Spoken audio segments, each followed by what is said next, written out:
उत्तराखंड में अगर आज लोकसभा के चुनाव हुए तो किसको कितनी सीटें? 5 सीटें हैं उत्तराखंड में और किसको कितनी सीटें? 5 की 5 बीजेपी को, यानी कि क्लीन स्वीप। कोई है ही नहीं टक्कर में, रहो ही मत किसी चक्कर में। ये उत्तराखंड आज यूसीसी यहां पास हो गया है विधानसभा में, तो डंका बच चुका है इस वक्त चुनाव का, और ये पहला राज्य है जहां यूसीसी का भी प्रॉमिस बीजेपी ने पूरा कर दिया। 370 के साथ, राम मंदिर के साथ यूसीसी का प्रॉमिस जहां पूरा हुआ वो है उत्तराखंड। 5 की 5 सीटें मिलती हुई नजर आई। और सबसे बड़ा राज्य 80 सीटें आती हैं उत्तर प्रदेश से। तो चलते हैं उत्तर प्रदेश की तरफ और देखते हैं यहां मोदी प्लस योगी का डबल इंजन क्या करिश्मा दिखाने वाला है। सीएम के तौर पर योगी आदित्यनाथ के कामकाज को कैसा मानते हैं, ये जब सवाल पूछा, बहुत बेहतर 52% लोग, संतोषजनक 28%, 80% मार्क्स। भाई डिस्टिंक्शन से ऊपर है योगी आदित्यनाथ। अब समाजवादी पार्टी का क्या होगा देखना पड़ेगा। 18% बहुत खराब, और पता नहीं कह नहीं सकते 2%। तो 80% योगी आदित्यनाथ को नंबर मिलते हैं। बहुत बड़ी बात है सेकंड टर्म में सीएम के तौर पर योगी आदित्यनाथ की लोकप्रियता का कारण। ये बहुत चौंकाने वाला रिजल्ट है। 21% मानते हैं हिंदुत्व, कानून व्यवस्था में सुधार 44% लोग, और साफ सुथरी ईमानदार छवि 28% लोग, राष्ट्रवाद 5%, अन्य 2%। यानी कि कानून व्यवस्था पे जो नियंत्रण है, उस व्यवस्था का जो सुधार हुआ है वो 44%, और साफ सुथरी ईमानदार को अगर आप मिला दें तो लगभग 72% लोग मानते हैं कि ये 2 कारण हैं। और ये बहुत बड़ी बात है। और सबा नकवी मैं आपसे पूछना चाहती हूं, हिंदुत्व को सब लोग समझते कि हिंदुत्व की वजह से योगी पॉपुलर है, लेकिन नहीं, कानून व्यवस्था साफ सुथरी सरकार की वजह से पॉपुलर है। क्या ये चौंकाने वाले नतीजे?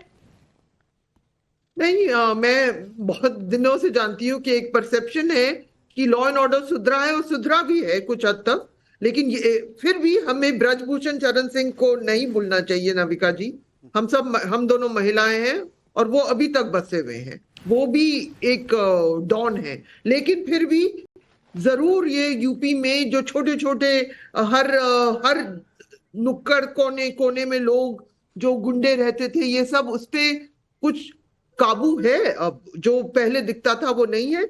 लेकिन ये कहना कि सारे क्रिमिनल्स गायब हो गए हैं, जो हैं उनके भाजपा से जो रिश्ते हैं, एक ब्रजेश सिंह है वाराणसी के, एक है ब्रजभूषण चरण सिंह, तो ये जो डॉन्स और माफिया ये खत्म नहीं हुए हैं। लेकिन ये जो बहुत दूर तक उस पे असर है, ये तो लोग मानते हैं। लेकिन आपने ब्रजभूषण सिंह की बात कही, तो मैं मानूंगी वो यूपी के सांसद जरूर है, पर उन पर योगी का डिसीजन नहीं है, उन पर सेंटर का डिसीजन है, खेल मंत्रालय का डिसीजन है, और शायद ये योगी के खाते में शायद नहीं जाएगा। उधर सवाल एक पूछा, सीएम योगी की बुलडोजर नीति को जनता कैसी मानती है? पूरी तरह से सहमत 52% लोग, कुछ हद तक सहमत 22% लोग, यानी कि 74% लोग मानते हैं कि ये ठीक है, जायज है। पूरी तरह से असहमत 24% और 2% कुछ कह नहीं सकते। लेकिन 74% लोग, 74% लोग मानते हैं कि सही रणनीति है। अयोध्या में राम मंदिर प्राण प्रतिष्ठा से बीजेपी को कितना फायदा होगा, यह सवाल जब पूछा, बहुत अधिक फायदा होगा 44%, कुछ हद तक फायदा होगा 32%, यानी कि 76% लोग तो कह रहे हैं राम लहर है भैया, बहुत अच्छा किया। 12% कोई फर्क नहीं, 10% नुकसान होगा, कोई मत नहीं है जिनका वो 2%, लेकिन 76% लोग मानते हैं कि बहुत अच्छा हुआ। और अगर आज चुनाव हुए उत्तर प्रदेश में तो किसको कितनी सीटें, सबसे बड़े नंबर यहां हमारे स्क्रीन पर। आज अगर चुनाव हुआ और टोटल नंबर की तरफ जरूर अपना रुख रखिएगा, 77 सीटें बीजेपी को और 3 सीटें 3 सीटें समाजवादी पार्टी कांग्रेस को, और अगर आरएलडी भी उधर चली गई तो पता नहीं क्या हो जाएगा। बीएसपी 0, अन्य 0, 77 आउट ऑफ 80। ये है टैली उत्तर प्रदेश का। और ओवरऑल डेटा अगर आप देखें तो 366, ये नंबर आपके स्क्रीन पर टॉप बैंड में अगर हम देखें, मैं दिखा रही हूं ये नंबर आपको। टोटल नंबर आ रहे हैं आपके स्क्रीन पर, कितने नंबर हो गए, और यहां स्क्रीन पर आपके नंबर आ रहे हैं।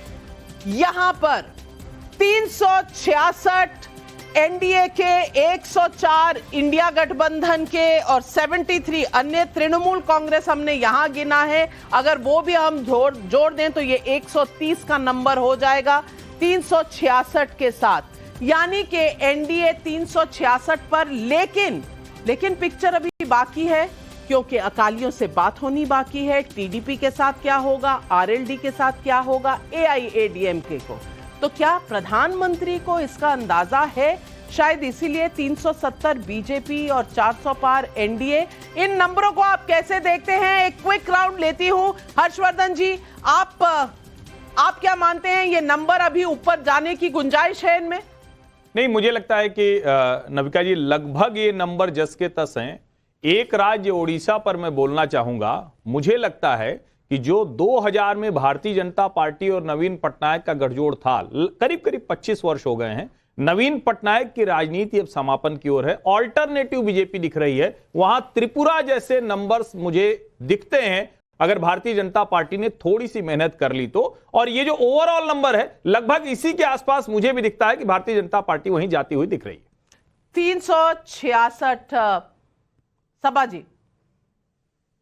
नविका जी, अभी थोड़ा सा वक्त बाकी है। मैं जानना चाहूंगी आपके पोलस्टर से कि इसमें ब्रेकअप क्या है। भाजपा की कितने सीटें हैं, भाजपा की कितनी है? 220, 320, 330? ये मुझे मैं कैलकुलेट करके आपको बताती हूँ भाजपा की कितनी है, लेकिन 30 सीटों के करीब शायद अलायंस की है लगभग, और 336 के करीब ऐसा मुझे लगता है, 330 336 के बीच में। तो फिर कांग्रेस कितनी है? नविका जी, अब थोड़ा सा समय बाकी है कि अगर कुछ केमिस्ट्री कहीं क्लिक हो जाए।